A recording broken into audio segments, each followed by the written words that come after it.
Je vaux plus que des mots, c'est précieux comme je vaux de l'or. Richesse de mes entrailles, ma couronne, elle vaut bien de l'or. En revenant à leurs cheveux naturels, les femmes noires ont bouleversé le marché mondial du cosmétique. Fini les produits inadaptés. Il leur faut des produits à la hauteur de leurs cheveux. Parce que avant, ce n'était pas ça du tout. Oh! Alors, est-ce que j'ai des souvenirs de produits qui m'ont marqué? Les souvenirs que j'ai dans mon enfance en termes de produits, Dax. Dax, Pink, le lait couleur rose, hyper huileux. En fait, quand tu m'as dit ça, j'ai tout de suite pensé au flacon de lotion Pink. Le Pink. Des odeurs chimiques, des odeurs fortes. Le poisseux, graisseux, gras que tu as sur les mains après avoir mis ça. C'était notre crème capillaire qui puait, mais bon, c'est même pas une crème. Je sais même pas ce que c'est Dax. C'est une pommade, ouais. C'est là que tu dis vraiment, on nous a pas respecté, quoi. On nous a pas respecté. On nous a pas... Oh, non, non, non, non, non, non, non, non, on nous a pas respecté. Donc, il était temps qu'on se respecte.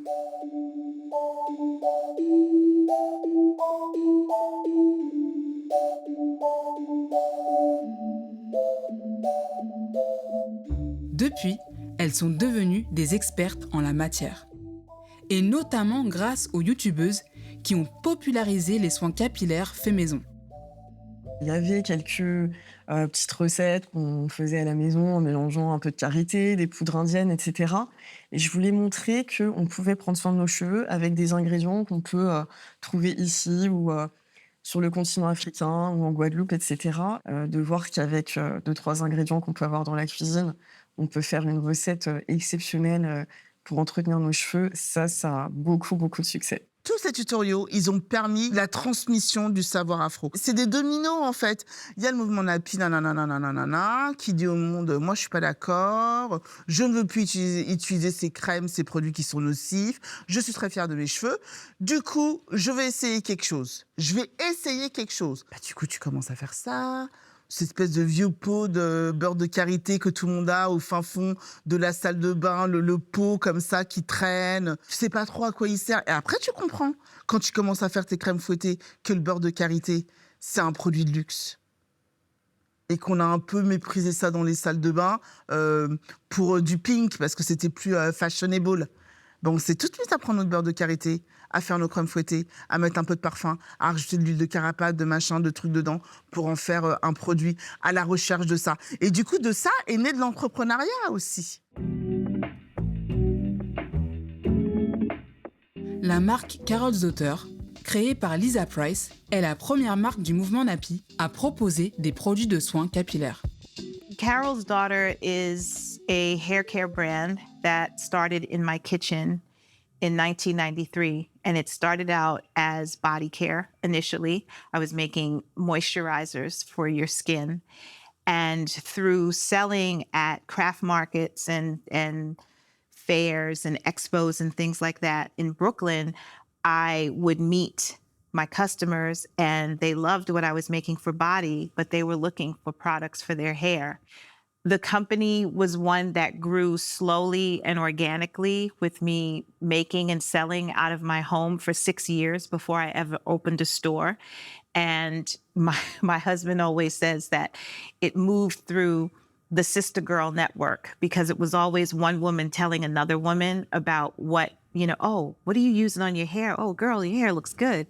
And that's how they would get to me. Je voulais créer un magasin parce que je faisais souvent les allers-retours avec les États-Unis, que sur mon blog, je parlais de j'ai ramené Carol's Daughter, c'est trop bien.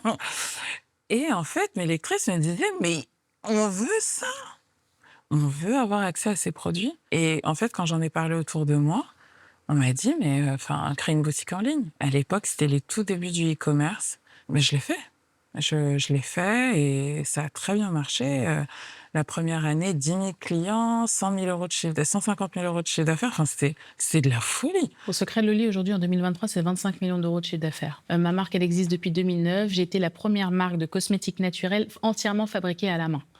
Et ce, jusqu'en 2015. Moi, ma vision, c'était pourquoi moi, je suis obligée de traverser tout Paris pour aller dans tel quartier ou tel quartier, pour aller trouver un produit qui m'est adapté. Pourquoi moi, je ne suis pas autorisée à aller dans un certain quartier huppé de Paris pour pouvoir faire mes achats? Pourquoi je suis sectorisée à un endroit? Ce n'est pas normal.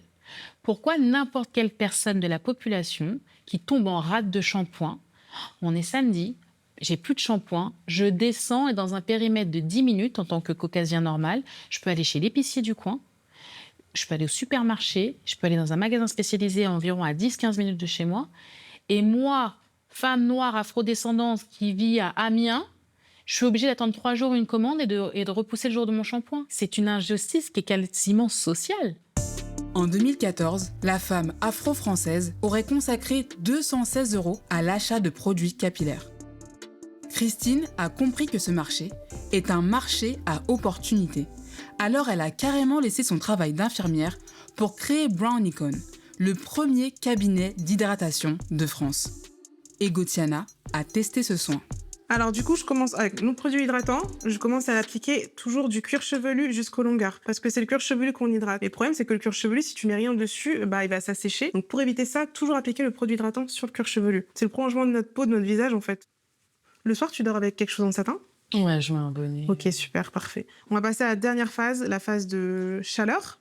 Le cellophan ou le sac plastique, ça va juste former ça va faire un effet de serre, en fait, qui est de chaleur. Donc, c'est ce qu'on veut. Tant qu'il y a de la chaleur, c'est parfait. Attends, j'ai coupé mon truc comme n'importe quoi. On passe au casse-feu chaud. Tu verras, ça va chauffer progressivement.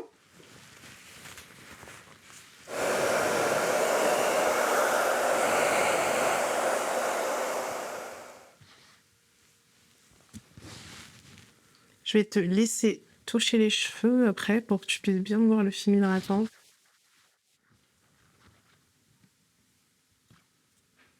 Tant que tu as ce film-là, les longueurs sont protégées. Tu as besoin vraiment de rien mettre sur les cheveux.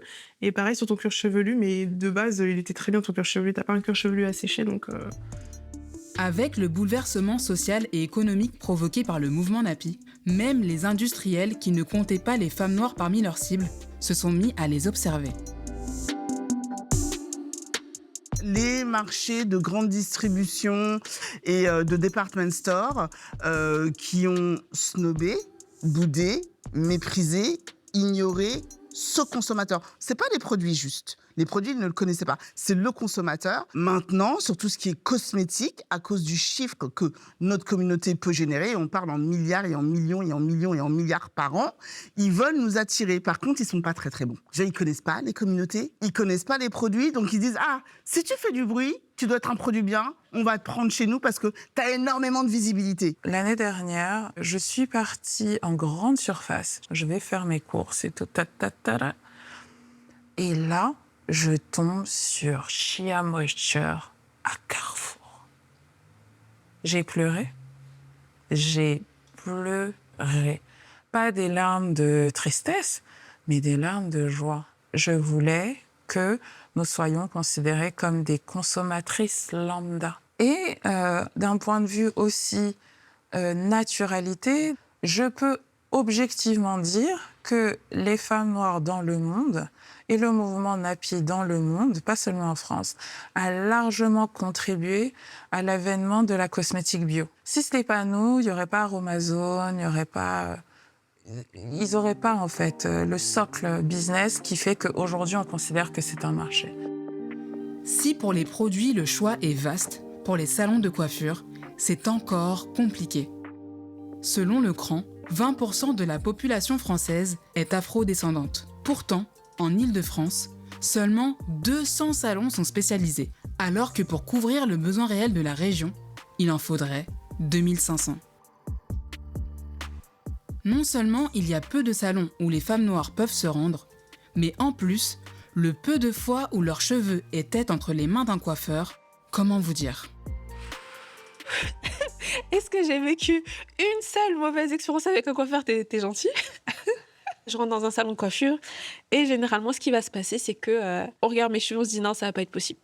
Donc déjà, le malaise, parce que j'ai des cheveux. En fait, c'est ça, le problème, c'est que j'ai des cheveux. Bah déjà, en tant que mannequin, lorsqu'on travaille avec une marque ou une entité quelconque, on ne met pas forcément à disposition des coiffeurs, enfin une glam team en général, que ce soit même pour le make-up, qui sait en fait traiter, gérer la peau noire et les cheveux afro en fait. Mais à un moment donné, tu te dis, bon, on existe quoi. Donc on aimerait bien aussi se sentir considéré, valorisé comme les autres filles qui sont à côté de nous en fait. J'ai eu beaucoup de fois de très mauvaises expériences et des cas de figure où je me suis retrouvée en face d'une personne qui ne savait tout simplement pas comment prendre soin de mes cheveux en fait. Je me rappelle sur un shoot, c'est pour sécher mes cheveux, c'est pour que l'afro prenne forme en fait tout simplement. Et il n'arrivait tout simplement pas. Donc après elle faisait petit à petit, et je lui ai dit non mais il y a pas à faire ça, genre juste tu définis avec de l'eau machin, le sèche-cheveux, je lui expliquais un peu, tu secoues, machin, ma petite routine et tout ça.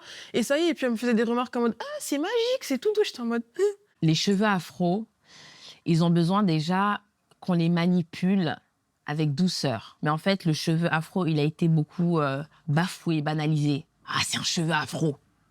Donc souvent, on va avoir des coiffeuses qui les manipulent très mal, qui n'ont pas forcément ce... C'est de l'or. C'est un cheveu qui a de la valeur. Il faut pas lui faire du mal parce qu'il n'y a pas plus rancunier qu'un cheveu afro. Depuis septembre 2023, il existe un module pour que les professionnels de la coiffure soient formés aux cheveux afro. Mais cette formation n'est toujours pas proposée d'office aux futurs coiffeurs. Ce que ça dit aussi, c'est que pendant des années, des milliers de personnes aux cheveux texturés, et donc crépus, frisés, bouclés, ont été ignorées par des professionnels. Comme s'il existait un cheveu unique en France, qui était le cheveu lisse. Or, on sait très bien qu'il existe, et il a toujours existé, une diversité de chevelures, que ce soit en France ou à travers le monde. L'autre, il est beau dans sa diversité, et tant que tu le reconnais pas, en fait, tu vas jamais l'intégrer dans ta formation en coiffure. Parce qu'elle se souciait de la santé des cheveux afro, Fanta a créé un institut où elle les répare. Martine et Mariama sont parties prendre conseil auprès d'elle. Est-ce que tu peux me parler de tes cheveux? En fait, actuellement, avec la grossesse, je suis pas très régulière dans mes soins. D'accord. On sait. Ok. Et ça fait un moment que j'ai pas coupé les poils. Quand ils sont trop secs, c'est pas bon du tout parce que ça les casse, ça les fragilise. C'est bien de les couper parce qu'en fait, on le voit pas à l'œil nu, mais le bout, quand il est abîmé, il contamine le reste des cheveux. Par exemple, tu as ce cheveu-là, le bout est abîmé, il se dédouble. Et quand tu vas le manipuler, il va s'ouvrir. Tu comprends ce que je veux dire? En fait, le grattage, c'est vraiment ouvrir, en fait. C'est vraiment ouvrir correctement tes pores pour que les produits puissent pénétrer. Là, on va te mettre des produits, que ce soit le shampoing, la crème, etc. Alors, Martine, alors parle-moi de tes cheveux. Qu'est-ce que tu fais? Quelles sont tes coiffures de tous les jours? Je m'attache constamment les cheveux. D'accord. Soit je fais un chignon bas. D'accord. Soit je fais un puff en haut. Il y a des coiffures naturelles qui ne sont pas toujours adaptées avec la santé du cheveu. Il y a des coiffures qui veulent de la discipline, qui veulent que le cheveu soit toujours bien peigné, bien brossé, bien plaqué, etc., bien tiré. Du coup, ça fait traction, ça fait étouffement, tu vois ce que je veux dire? Et vous avez des belles bases toutes les deux, vous avez des jolies couleurs de cheveux. Il y a de quoi faire. Être noir et avoir un business, ça s'appelle le Black Owned. Carol Zotter est à l'origine une marque Black Owned qui a été rachetée par le groupe L'Oréal en 2014. You are correct. I am no longer a Black-owned brand, but I'm still a Black-founded brand. People have to make their own choices. If you choose to only support Black-owned business, that's great. But understand that businesses will go through acquisitions because that is how we will build generational wealth. And we will get to a point where we could be a Black-owned brand and sell to a Black-owned conglomerate. But it's going to take time for us to get there. The wealth disparity between white people and Black people is a huge gap there. I think I've made a lot of changes for the community as well. And, at the end of the day, I'm still Black. Le Black Owned, c'est notre communauté qui devient légitime. Et puis là, pour une fois, on est expert parce que c'est par nous, pour nous. Moi, je vis à Londres. C'est extraordinaire ce que font les femmes à Londres. Elles sont dans une vraie sororité de business et d'argent. T'as fait 3 millions? J'en ai fait 4. Viens, je te montre comment faire 4. Ils ont compris qu'il n'y a pas de podium. Il y a un marché. Et que plus il y a de gens sur ce marché qui réussissent, plus l'économie, elle réussit. Mouvement Nappy, mouvement esthétique, mouvement économique, et si c'était encore bien plus que ça.